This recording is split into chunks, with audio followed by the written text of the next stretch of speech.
জগতে প্রেমিক না হলে কোনোদিন পাওয়া যায় না। এই জগতে যাকে আমরা ধরবো বলে এসেছি, আমাদের মানব জীবনের উদ্দেশ্যটা কি? তাকে পাওয়া, তাকে যে পরমাত্মা জগতে আমাকে যে কথা বলাচ্ছে, এই যে আমাদের হাত পা নড়ছে, গান গাইছি, এটাকে কিন্তু কেউ দেখতে পাচ্ছি না, শব্দটা বুঝতে পারছি। শব্দই হচ্ছে ব্রহ্ম। এই ব্রহ্মকে ধরার জন্য, নিজের সত্তাকে ধরার জন্য নারদ মুনি বলে গেছে না যে পৃথিবীতে সন্তান সন্ততি যারা, গুরু ধরতে হয় না, ভালো জায়গায় পৌঁছাতে গেলে গুরু ধরতে হয়। গুরু ধরা পরের কথা আছে, আগে মাতা পিতা যদি ভালো সুসন্তান জন্ম না দেয়, এই সুসন্তান জন্ম দিতে গেলে প্রশাসন জ্ঞানী দলে পাকা বীজ তৈরি করতে হয়। পাকা বীজ না হলে ভালো গাছ হয় না। একটা পাকা আমের আটি পুঁতলে তবে তো বীজ হবে। বীজটাকে দেখা যায় না, শুকনো আকারে থাকে। তাহলে একটা মানুষের বীজ পাকতে গেলে কতদিন লাগে?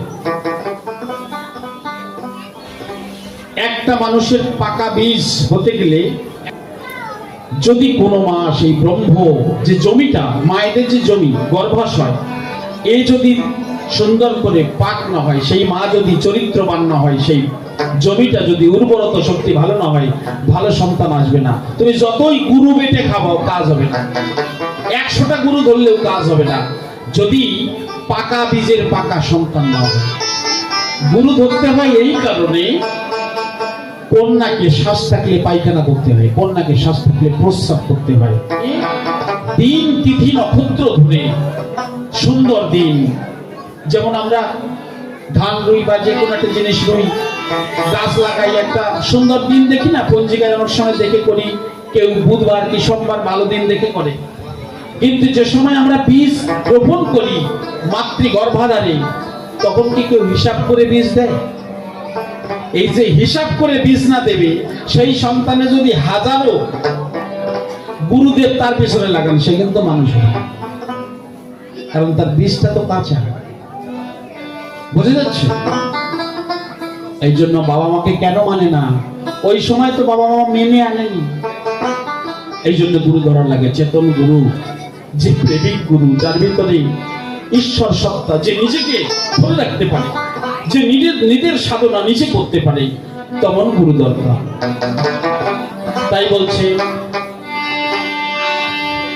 এই যে আপনারা যারা প্রেমিক মানুষ বসে আছেন, আশীর্বাদ করবেন দান, এই জগতে যেন সবাই প্রেমিক হয়। প্রেমিকের সঙ্গ নিলে ছুটবে না তো প্রেমের নেশা।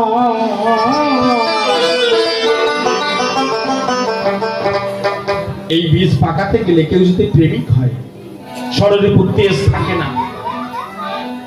প্রেম নগরে বাদগে বাসা, প্রেম নগরে বাদগে বাসা,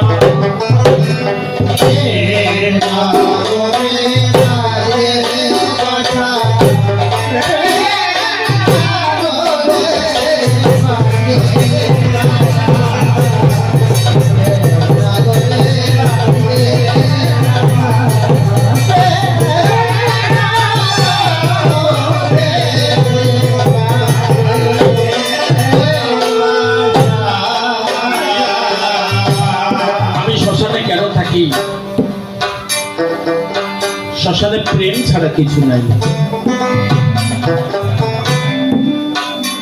তাই বলছে প্রেমিক রাজা রাজ্যে যাবি,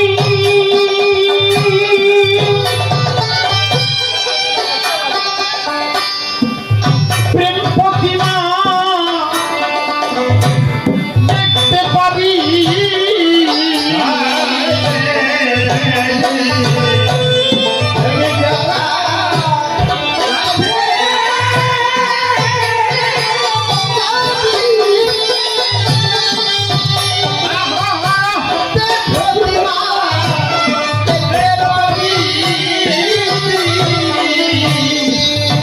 জগতে মানুষ যখন প্রেমিক হয়, আপনারা নিতাই গৌরকে দেখেছেন হাত দুটো উঁচু করা।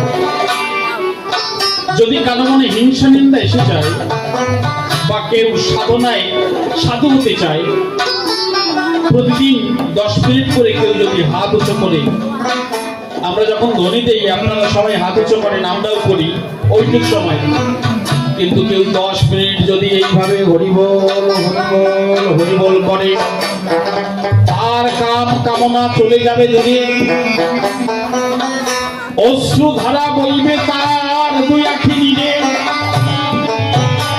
তখন সে সিদ্ধির দেশে পৌঁছে যাবে। তাই বলছে আয় রে প্রেমিক রাজা, প্রেমিক রাজার রাজ্যে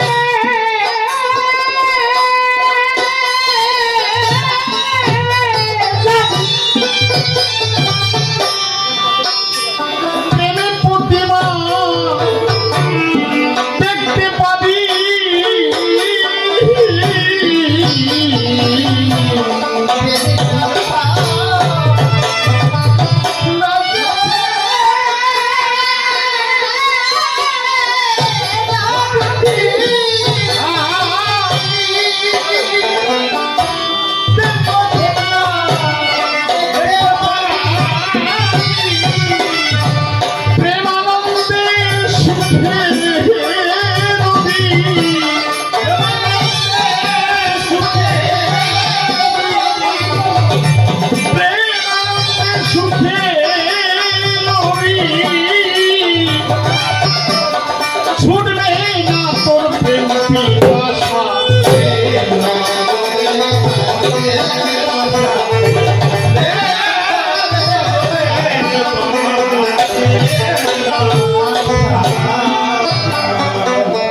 এই পৃথিবীতে যত জল আছে সমস্ত জল চাই যে আমি সাগর বন্ধুর সাথে মিশব। পৃথিবীতে এক্ষুনি যদি এখানে প্রধানমন্ত্রী আসে কি মুখ্যমন্ত্রী আসে, সবাই কিন্তু ছবি তোলার জন্য ব্যস্ত থাকে, ওনার পাশে যে একটু সেলফি তুলি। তদ্রূপ আমাদের সবার ইচ্ছা যে একটা ভালো মানুষের প্রয়োজন, ভালো মানুষ হোক আমাদের গ্রামে, বা আমাদের একটা ভালো মানুষের দরকার। আমাদের আজকাল কিন্তু অভাব কারণেই, কিন্তু আমাদের অভাব হচ্ছে স্বভাবের অভাব। এই স্বভাবের অভাব ঘোচানোর জন্য আজকে এই অনুষ্ঠান। তাই কি বলছেন গান, প্রেমের পোস্তায় প্রেমের পুরী, প্রেমের সজ্জায় শয়ন করি,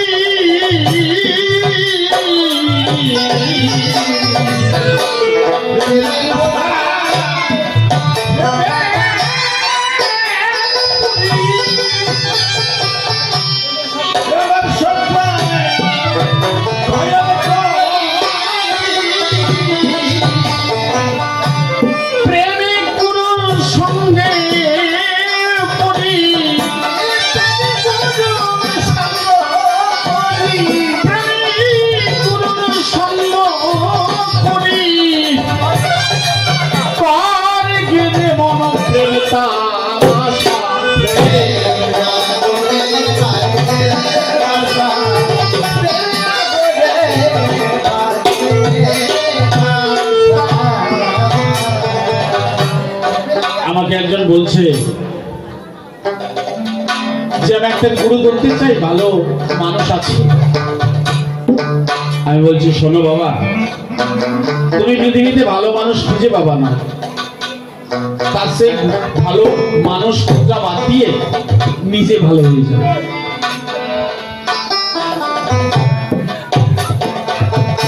এই পৃথিবীতে ভালো মানুষ খোঁজার জন্য মানুষ ঘুরে বেড়ায়, কিন্তু নিজে ভালো হয়ে গেলে কিন্তু কাজ মিটে যায়।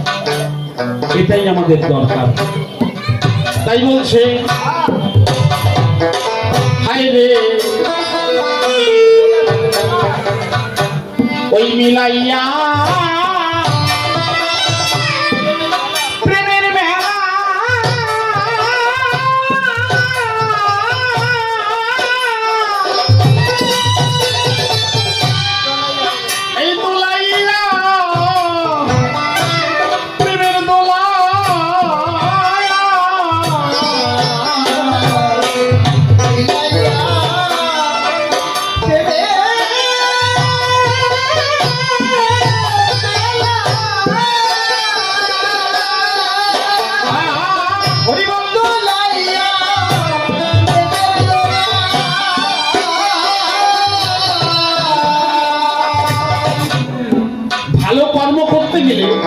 পিছন থেকে কিন্তু শত্রু লেগে যাবে। একজন মদখোর গাঁজাখোর সে যদি মদ খায় আর গাঁজা খেয়ে রাস্তাঘাটে চিত হয়ে পড়ে থাকে, তাকে কেউ ভালো পথে আনার জন্য চিন্তা ভাবনা নাই।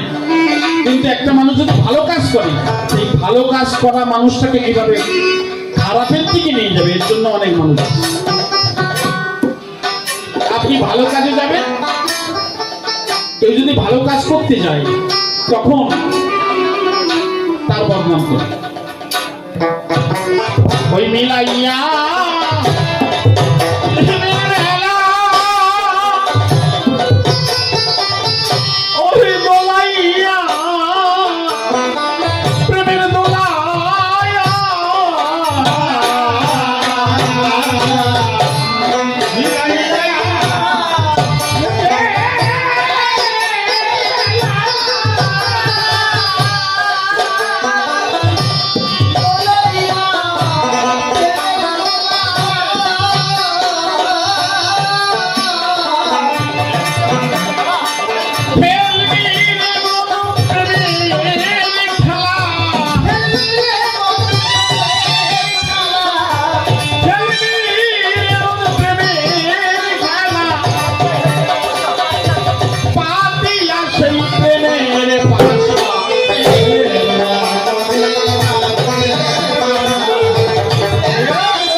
দাঁড়াইয়া প্রেমের তীরে স্নান করবি মন প্রেম সাগরে, ওই দাঁড়াইয়া প্রেমের তীরে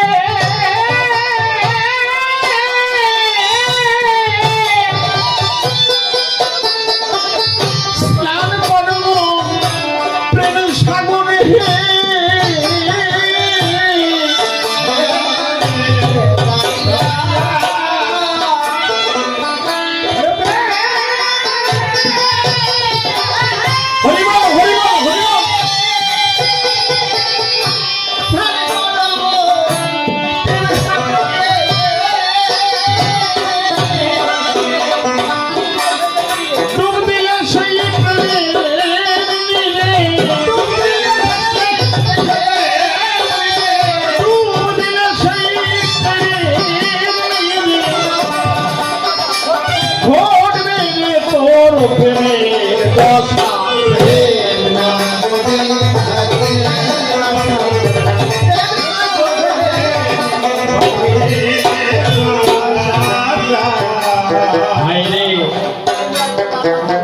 প্রেম রাজ্যে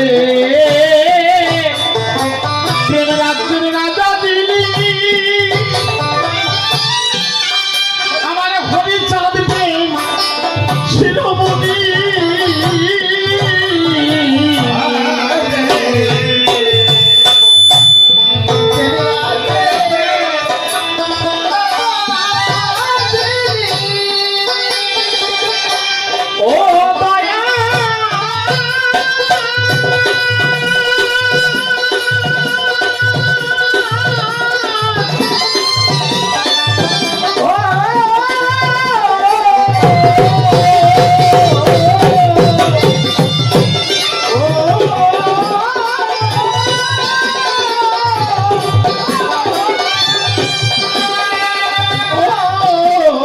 দয়াল দীনবন্ধু ও দয়াল দীনবন্ধু রে,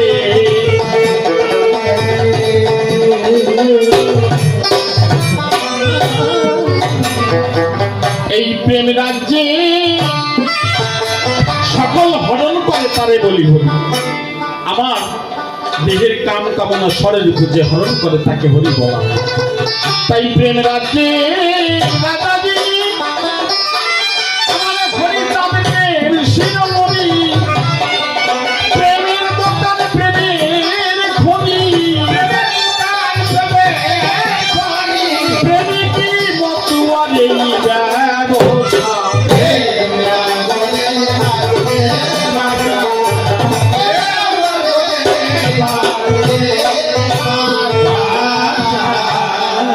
ওই প্রেমিক মহানন্দ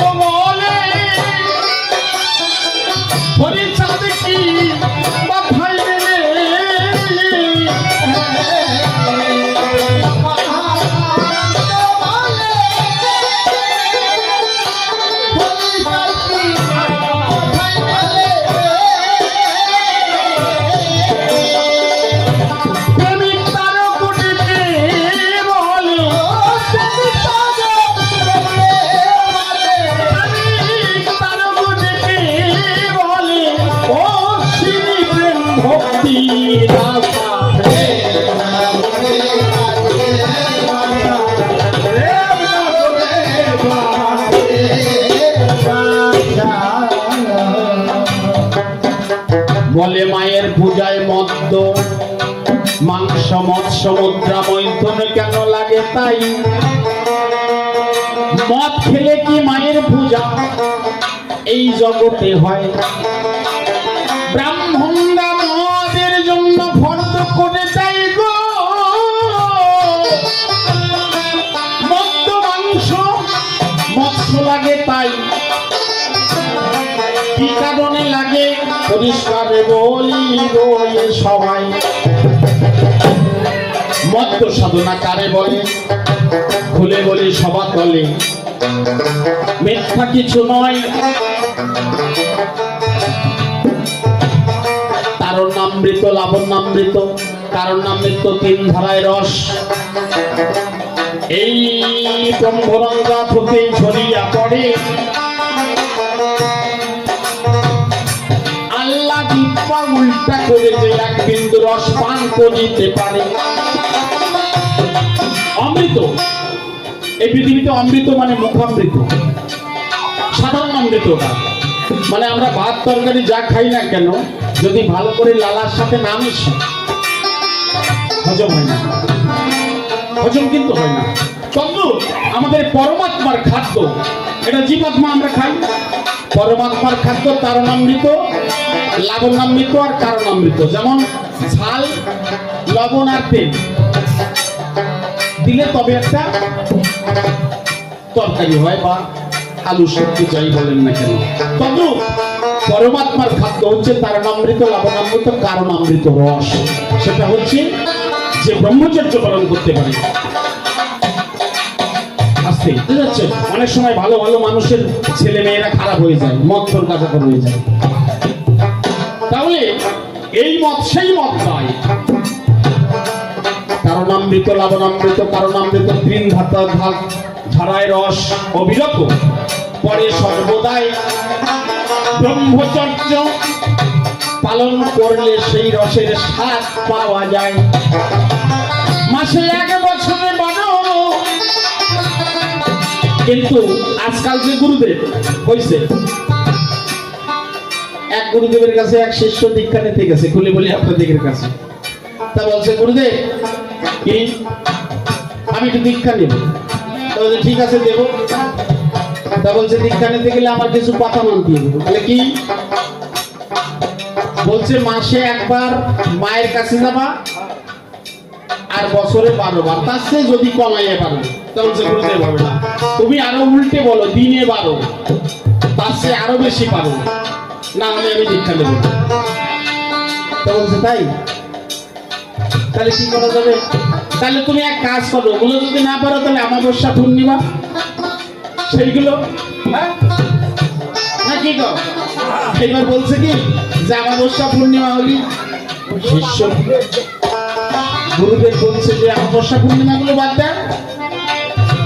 তা বলছে শিষ্য বলছে গুরুদেব মন্ত্র ফেরত নয়, মন্ত্র লাগবে না।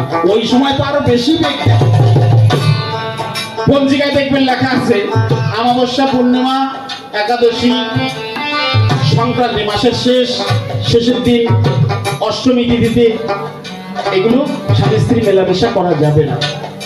কিন্তু ওই শিষ্য কাছে গুরুদেব মন্ত্র ফেরত দাও, ও আমার মন্ত্র দরকার নেই, অমাবস্যা পূর্ণিমা হলে আমার আরো বেশি পারে, বেশি ঢালি। গুরুদেব তখন বলছে তুই দেই আমার মতো, আমারও ওই দিনগুলো বেশি বাড়ে। আজকাল গুরুদেব যেমন শিষ্যরা হয়েছে তেমন, বুঝতে পারছে।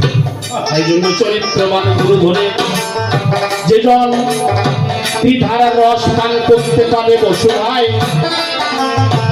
সেই মত লাগে আমাদের সেবায়।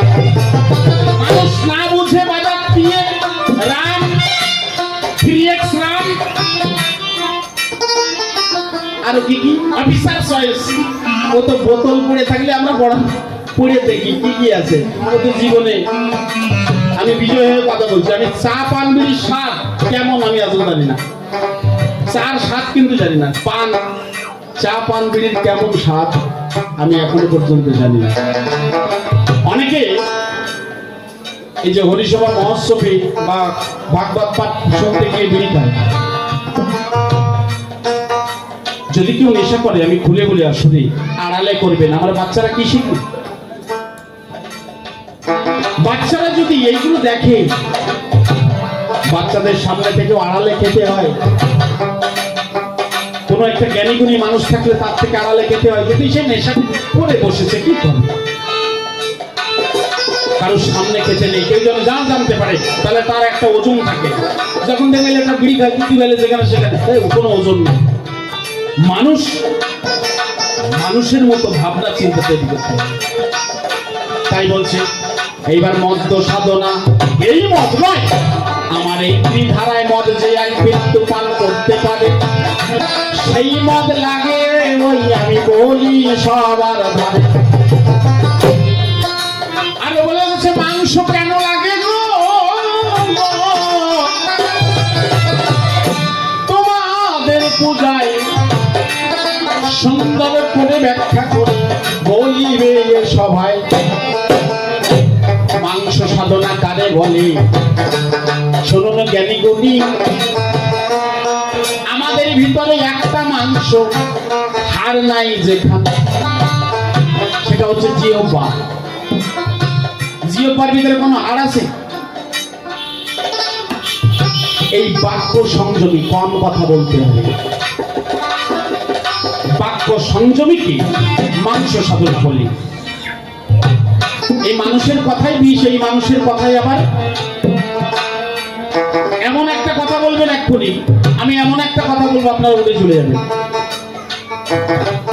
এমন একটা কথা যদি বলি, এই যে বাক্য, কান তোমার দুটো ভালো করে শুনে নাও, চোখ তোমার দুটো ভালো করে দেখে নাও, নাকের ফুটো দুটো ভালো করে নাও, মুখ তোমার একটা, যা বলবা ভালো করে বলবা। বাক্য সংযমীকে বলে কথা কম বলা, মৌন ব্রত রাখা।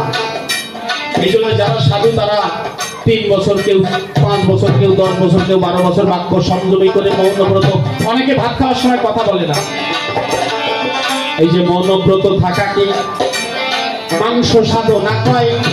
মাংস মানে জিহ্বা, যত কথা বলবো জিহ্বা তো মরবে, তত ধাতু ক্ষয় হবে। এই জন্য মাংস সাধনা একে বলে, মিথ্যা কিছু নাই।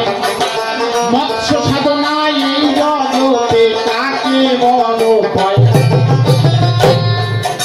ইরা পিঙ্গলা সুষমা।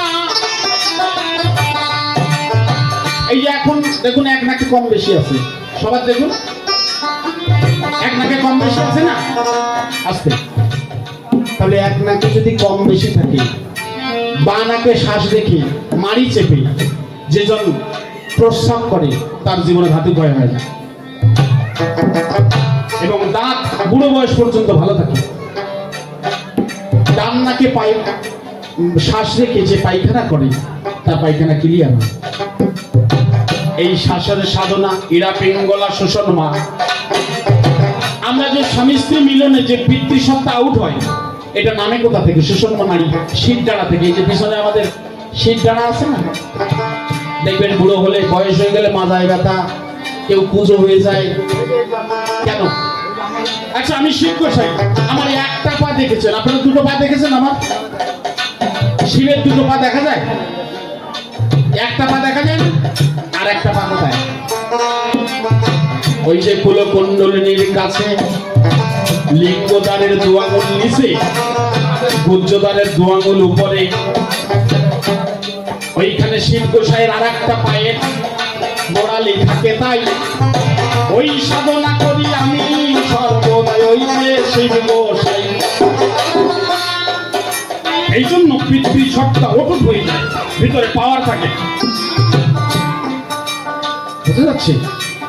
এই হচ্ছে আপনার মৎস্য সাধনা। এই শ্বাস প্রশ্বাসের সাধনা যে করতে পারে, কিভাবে বলে যাচ্ছি। নারদ কিছু কাজ দিয়েছিল, মানে আমার ভুল ধরার জন্য ও মোটামুটি চারিদিক থেকে লেগে আছে। বোঝা যাচ্ছে? 1 আঙুল কমাইলে স্বাভাবিকে থাকে 12 আঙুল, দৌড়ালে 36 আঙুল, ঘুমালে 100 আঙুল, 100-র বেশি, আর স্বামী স্ত্রী মিলনে 65 আঙুল। ভিতরে কত যায়? 8 আঙুল, কারো যায়, কারো 10 আঙুল যায়। তাহলে বাইরে বেশি যাচ্ছে, আমাদের ভিতরে কম আসছে। এবার এই কাজে উল্টো করতে পারে, কোনটা? এই দিকে কমাবে, এই দিকে বাড়াবে। এক আঙুল কমাইলে জীবের জ্ঞানের উদয় হয়, দুই আঙুল কমাইলে দ্বিধা দ্বন্দ্ব যায়। এই 12 আঙুল থেকে যে কমাতে পারবে আর ওদিকে বাড়াতে পারবে, মৎস্য সাধনা। 3 আঙুল কমাইলে গো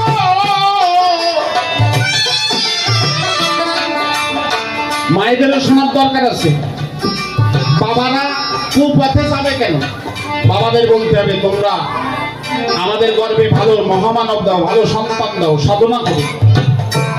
3 আঙুল কমাইলে ত্রিতাপ জ্বালা যায় ছেড়ে, 4 আঙুল কমাইলে চতুর্বিধ মুক্তি তুচ্ছ করে, 5 আঙুল কমাইলে গো পঞ্চবানে পড়ে কাঁটা,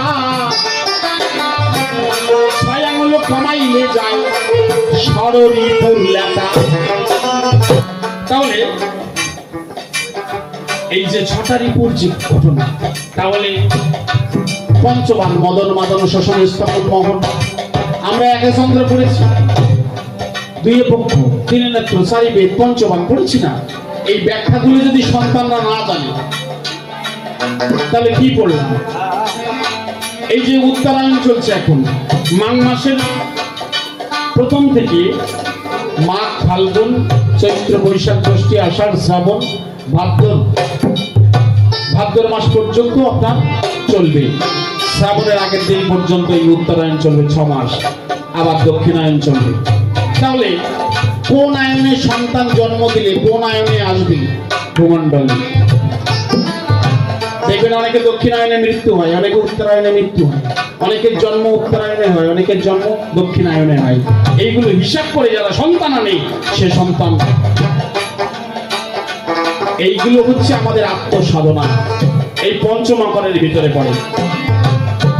তাহলে 7 আঙুল কমাইলে সপ্ততালা করেছেন, মূলাধার স্বাধিষ্ঠান মণিপুর অনাহত বিশুদ্ধাক্ষ দ্বিদল সহস্রা। 7 আঙুল কমাইলে এই শ্বাস সপ্ততালা করেছেন, 8 আঙুল কমাইলে অষ্টপাশ করে ভেদ, 9 আঙুল কমাইলে গো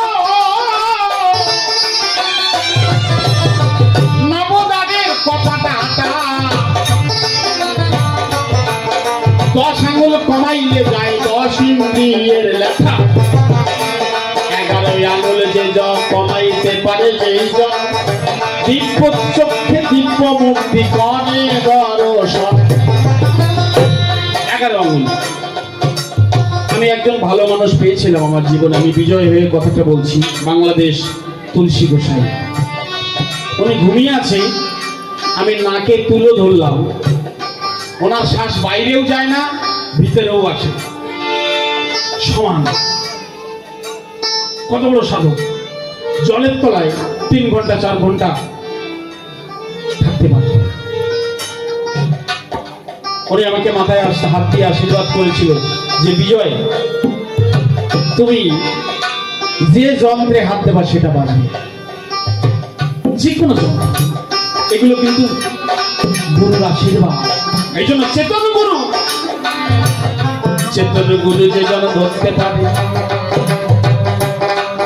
11 আঙুল কমাইতে পারে যেই জন, দিব্য চক্ষে দিব্য মুক্তি করে দর্শন। 12 আঙুল যে জন কমাইতে পারে, রাজহংস হয়ে ফেরে বিশ্বের বাজারে।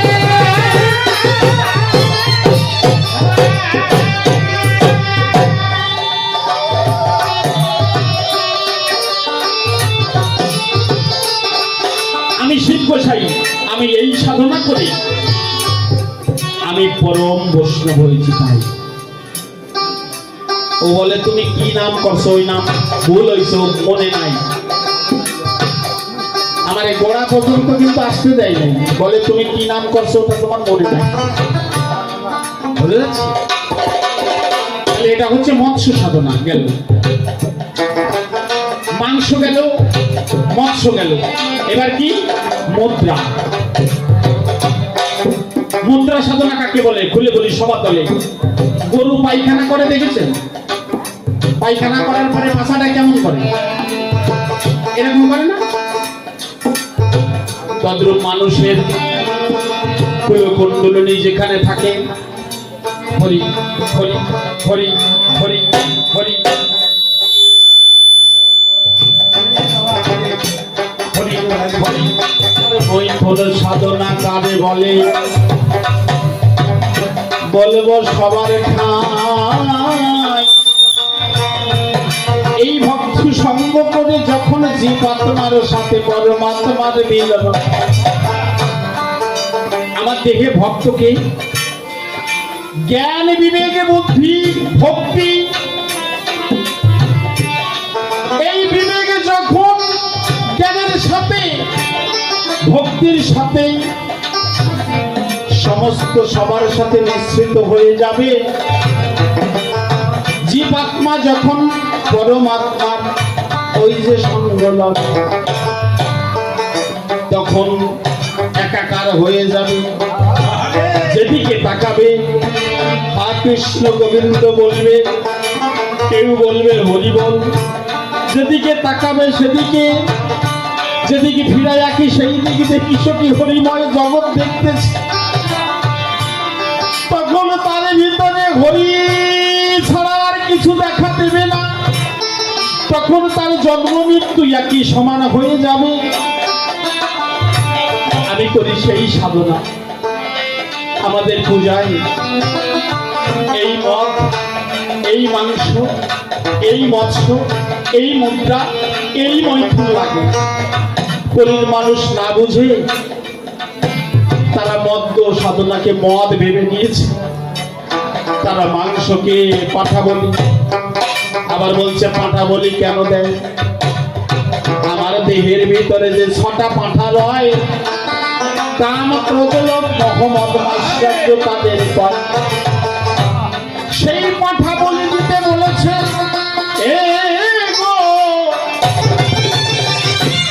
কিন্তু এরা না জেনে বাইরের পাঠাকে বলি যায়।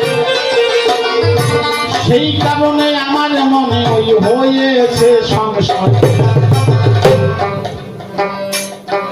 কামকে জয় করতে হবে। ক্রোধ, ক্রোধ কোনোদিন আসবে না। রাস্তায় মানুষ যাচ্ছে, সমস্ত মানুষকে আপন ভাবতে হবে। ট্রেনে আপনি যাচ্ছেন, আপনার পাশে একজন আছে, তাকে আপন ভাবতে হবে। বাসে আপনার পাশে একজন বসে আছে বা দাঁড়িয়ে আছে, তাকেও আমার ভাবতে হবে। এই ভাবনা যখন এসে যাবে না, সেও আমার। জগৎটা তো আমাদের সবার, সবার উপরে মানুষ সত্য, তাহার উপরে নেই। এই জন্য মানুষকে আপন না করা পর্যন্ত। এই যে আজকে এসেছি, দাদা একটু দাঁড়াবেন। এই দাদা অনেকবার ফোন করেছে যে আপনি একটু আসুন উত্তরবঙ্গে। আমি দাদার চরণে প্রণাম জানাই। আজকে ওনার কথায় আপনারা আরো কমিটির কেউ কেউ ফোন করেছিল, আর একজন আছে ও ফোন করেছে, যারা কমিটির আরো কেউ কেউ আমাকে ফোন করেছে। আমি সবাইকে তো চিনি না, কিন্তু দাদার কণ্ঠস্বরটা প্রথম থেকে আমার কাছে মিষ্টতা লেগেছে। শুনলাম ওনার দুটো পুত্র সন্তান, তারা ভালো শিক্ষায় শিক্ষিত। আমি ওনার পায়ে প্রণাম করি যে এই অবস্থায় থেকে সন্তানদের শিক্ষিত বানিয়েছে। আমার গুরুচাঁদ ঠাকুরের কথা লিখেছে, নিজে দুমুঠো না খা, কিন্তু সন্তানদের যে লেখাপড়া শেখায়, সঠিক আদর্শ শেখায়, সেই রকম মাতা পিতার চরণে আমি প্রণাম জানাই।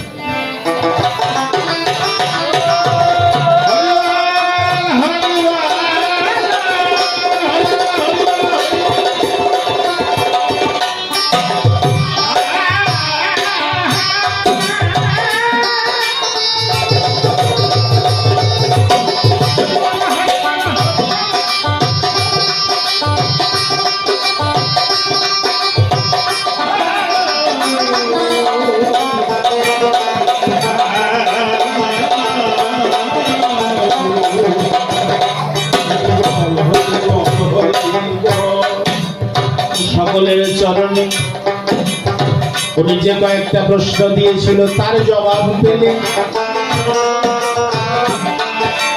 আজকে কিন্তু আর বেশি গান হবে না এই যে সভা দলে। আগামী দিনে সবাই স্থানে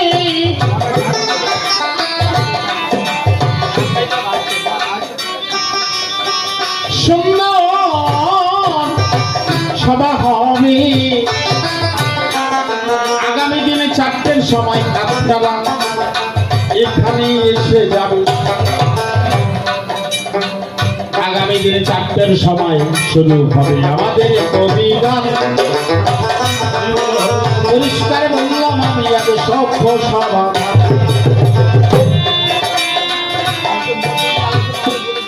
আগামী দিন আরো সুন্দর আলোচনা হবে। আজকে গাড়িতে আসার সময় আমাদের একটু জার্নি হয়েছে, তাই ক্ষমা চাই, আপনারা ক্ষমা করে দেবেন সবে।